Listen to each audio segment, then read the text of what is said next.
ప్రభు పరిశుద్ధ నామమున మీ అందరికీ శుభాభివందనాలు. ఈ సమయాన్ని ఇచ్చిన దేవునికి కూడా నా కృతజ్ఞతలు. అదేవిధంగా ఒక చిన్న మాట, నిన్న సాయంత్రం నేను ప్రిపేర్ అవుతూ నా షర్ట్ ఐరన్ చేసుకుంటున్నా. అనుకోకుండా ఆ ఐరన్ బాక్స్ నుంచి నాకు పవర్ వచ్చింది, చేతికి డైరెక్ట్గా షాక్ వచ్చింది, పడేశాను. దేవుడు నన్ను కాపాడాడు. కాబట్టి దేవునికి నేను సాక్ష్యంగా జీవించాలి. ఈ యొక్క సమయాన్ని బట్టి నా తల్లిదండ్రులకి ప్రత్యేకమైన శుభాభివందనాలు. మీ అందరికీ శుభ శుక్రవార శుభాకాంక్షలు. ఇంతవరకు మనం ధ్యానించిన కొన్ని విషయాలను బట్టి మనం ఒక్క మాట ప్రార్థన చేసుకొని 7వ మాటలోకి మనం ప్రవేశించుకుంటూ ఆ యొక్క వాక్య ధ్యానాన్ని మనం ధ్యానించుకుందాం. ఒక్క మాట ప్రార్థన. పరిశుద్ధురాని కొందనాలు చెల్లిస్తున్నాను. గడిచిన 6 మాటలుండే ప్రభా, మీరు మాతో స్పష్టంగా మాట్లాడినందుకు వందనాలు. మీ యొక్క దైవ సన్నిధి ప్రత్యక్షతను మేము అనుభవించినాం. అందరం బట్టి మీకు వందనాలు. పరిశుద్ధుడు నజరైన యేసుక్రీస్తును పరిశుద్ధమైన ప్రార్థించి ప్రతినాడు వేడుకుంటున్నాను పరమ తండ్రి, ఆమేన్. ఈ యొక్క 7 మాటల్లో మనము వెళ్ళక ముందు కొన్ని మాటలు మనము 7 అనే ఒక సంఖ్య వివరణలో మనము ధ్యానించుకుందాం. 7, 7 అనే మాటకు అర్థం ఏంటంటే హిబ్రూ భాషలో సంపూర్ణత, ఇన్ ఇంగ్లీష్ కంప్లీట్నెస్. అంటే ఏది చేయబడినా కూడా అది సంపూర్ణముగా చేయబడిందిగా మనం చూస్తాం.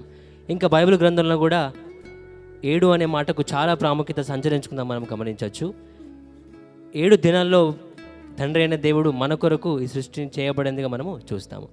6వ దినాల్లోకి మొత్తాన్ని చేసి సమస్త సృష్టిని చేసి 7వ దినాన్ని ఆయన విశ్రాంతి తీసుకున్నట్టుగా మనము గమనించాల్సిన అవసరం ఎంతైనా ఉంది.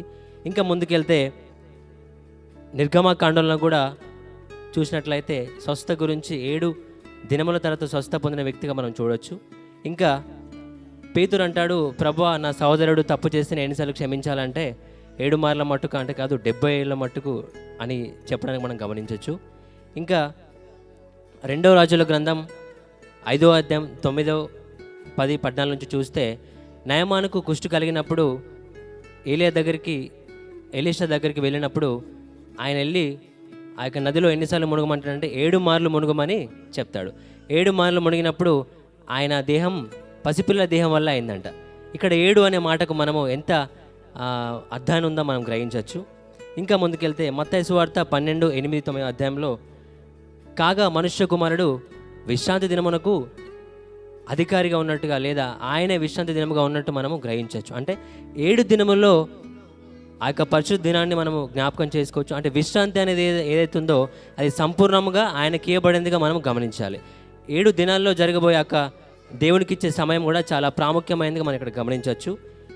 ఇంకా 7వ దినములు సబ్బాతు రోజు ఎట్లయితే ప్రభుని యేసుక్రీస్తు వారు ఆ పాపలని రక్షించారో, అనేక మందికి స్వస్థ కలగజేశారో ఆ దినాన్ని మనం గమనించవచ్చు. అంటే ఆ పాపికి లేదా రోగమై ఉన్న వారికి, రోగశయపైన ఉన్న వారికి స్వస్థ ఇచ్చినట్లుగా మనం గ్రహించవచ్చు. ఇంకా మనము ప్రాముఖ్యంగా చూసుకున్నట్లయితే నోవాహుతో తండ్రి అయిన యెహోవా ఒక నిబంధన లేకపోతే ఒక ఖండితమైన ఆజ్ఞను ఇస్తూ ఉంటారు. ఇంకెన్నడూ ఈ భూమి మీదకి నేను ఇలాంటి జలప్రాయాలను తీసుకురాను, మీకును నాకును నిబంధనగా ఉండులాగును ఒక ధనస్సును నేను ఏర్పాటు చేస్తానని మనం వాక్యవచనాలు చూడవచ్చు. ఆది ఖండంలో ఆ యొక్క ధనస్సులో మనం ఎన్ని రంగులు చూస్తాం అంటే మీకోసం నేను కొంచెం సిద్ధపడి వచ్చాను. దయచేసి నన్ను మీరు చూడండి. మీరు చూస్తే నన్ను మీరు గమనిస్తున్నట్టు నేను ఇంకొంచెం మాటలు చెప్పుకోవడానికి నాకు అవకాశం ఉంటుంది. మనం ఎన్ని రంగులు చూస్తాం ధనస్సులో? 7 రంగులు చూస్తాం. ఇంకా ముందుకెళ్తే అబ్రాహాము మెతూషెలతో ఒక సమయంలో బావి దగ్గర నీళ్ళ కోసం అబీమెలెకుతో యుద్ధం జరిగినప్పుడు ఆయన 7 మేక పిల్లల్ని ఇచ్చినట్టుగా మనము చూస్తాం నిబంధనగా. ఇంకా యెహోషువ ఆ యెరికో గోడల్ని సైన్యంతో జయించినప్పుడు ఎన్ని దినాల వాళ్ళకి విజయం దక్కింది? 7 దినాల వాళ్ళకి విజయం దక్కింది. అప్పుడు 7 యాజకులు 7 బూరలు ఎరుకో గోడలు కూల్చుటకు సహాయంగా మనం చూసినట్లు గమనించవచ్చు. ఎక్కడి వారు అక్కడ ఉండంగానే ఆ గోడలు నిలువున కూలిపోయినట్టు మనం గ్రహించగలము. ఇంకా ముందుకెళ్తే ప్రాముఖ్యముగా అమ్మగారు మనతో పంచుకున్నట్లుగా ఆ యొక్క మలి విజయాన్ని మనం చూసినట్లయితే ప్రకటన గ్రంథంలో వివరించినట్లుగా 7కు ఎంత ప్రాముఖ్యత ఉంది అంటే 7 సంగముల గురించి దేవుడు మాట్లాడినాడు, 7 సువర్ణ దీపాల గురించి దేవుడు మాట్లాడినాడు, 7 ముద్రల గురించి దేవుడు మాట్లాడినాడు, 7 బూరల గురించి దేవుడు మాట్లాడినాడు, 7 దూతల గురించి దేవుడు మాట్లాడినట్టుగా మనం చూస్తాం. అదేవిధంగా 7 పాత్రల గురించి మనం మాట్లాడినట్టుగా చూస్తాం. 7కు ఉన్నంత ఆ 7 నంబర్కి ఉన్న ప్రాముఖ్యత మనం ఆది నుండి గమనించినట్లయితే ప్రభుని యేసుక్రీస్తు వారు శిలువలో చేసిన లేదా పలికిన 7వ మాట వరకు కూడా ప్రతి దానికి సంబంధంగా ఉన్నట్టుగా మనము ఇక్కడ గ్రహించాలి. ఒక మనిషి చనిపోతున్నప్పుడు మాట్లాడే మాట చాలా ప్రాముఖ్యమైనది. ఈ లోకానుసారంగా చూస్తే ఒక వ్యక్తి చనిపోతున్నాడంటే ఎన్ని ఆస్తులు ఉన్నాయి, ఎక్కడ అప్పులు ఉన్నాయి, ఏం సంగతి అనేది మనం గ్రహిస్తాం.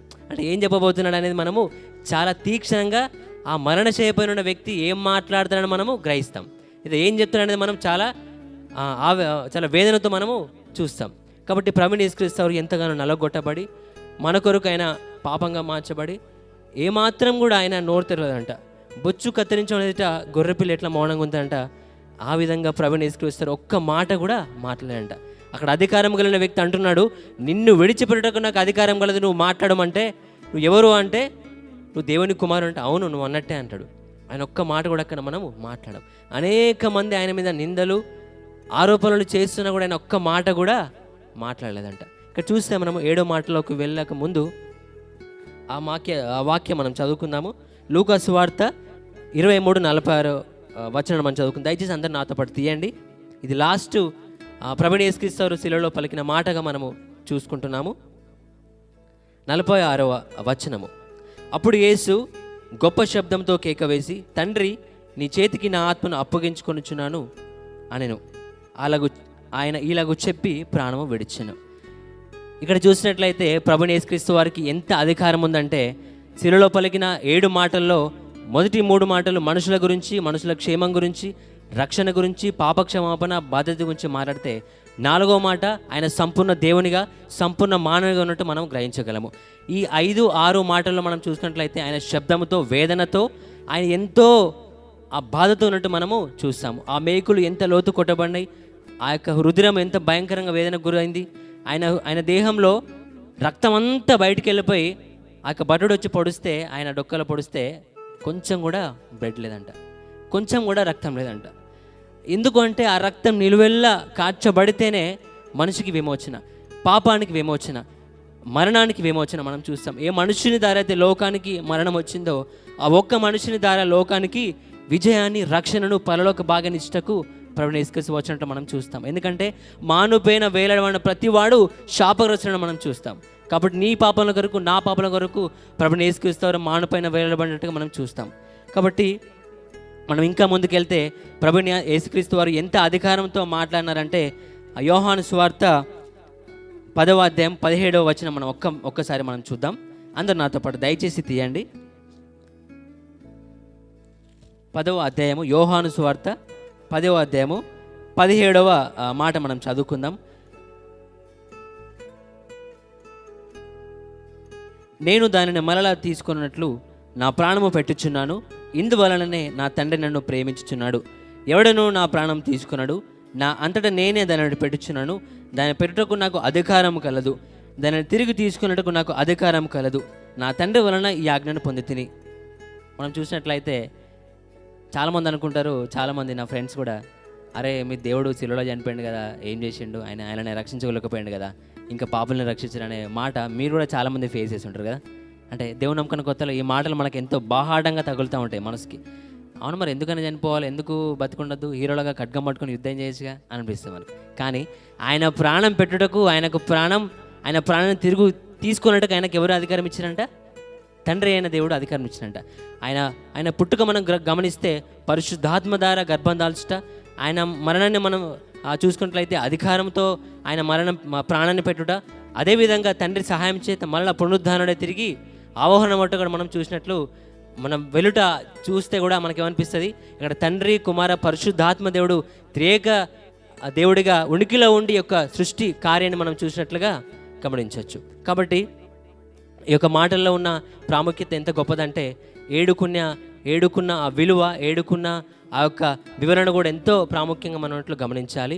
ఈ యొక్క మాటలు 1 నుండి 6 వరకు సమస్త మానవుల కొరకు ఆయన చేసిన పుణ్య బలియాగంగా మనము గమనించాలి. కాబట్టి నా జీవితాల్లో ఇంకా పాపాన్ని మనం వెంట పెట్టుకున్నట్లయితే, ఇంకా పాపాన్ని మనము ఇంకా ప్రోత్సహించినట్లయితే, మనము వాటిని విడిచిపెట్టి ఈ మాటల్ని బట్టి ప్రభుని యేసుక్రీస్తు ఇంకా దగ్గరగా ఉండి ఆయన నామాన్ని గొప్ప చేసేవారిగా, ఆయన హృదయాన్ని ఎంత మాత్రం మరలా సిలువ వేయకుండా ఉండలాగును, మన జీవితాలను కట్టబడలాగును.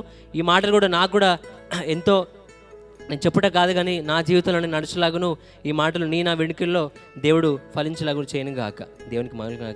ఒక చిన్న కోరస్.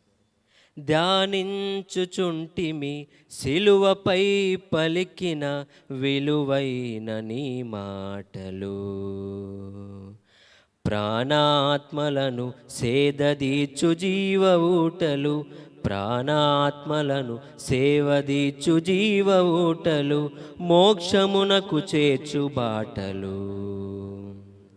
పరిశుద్ధతలో పరిపూర్ణుడా, ఉన్నత గుణ సంపన్నుడా, శ్రేష్ఠుడా. ధ్యానించుచుంటిమి సిలువపై పలికిన విలువైన నీ మాటలు, నా ఆత్మను నీ చేతికి అప్పగించుచుంటిని, నీ యొద్దకు వచ్చుచుంటిని. నా ఆత్మను నీ చేతికి అప్పగించుచుంటిని, నీ యొద్దకు వచ్చుచుంటిని అని విన్నవించావా విధేయత తోటి, అని విన్నవించావా విధేయత తోటి, తల వంచి తృప్తిగా విజయము చాటి, తల వంచి తృప్తిగా విజయము చాటి. హల్లెలూయా. దేవునికి మహిమ కలుగును గాక. Thank you so much.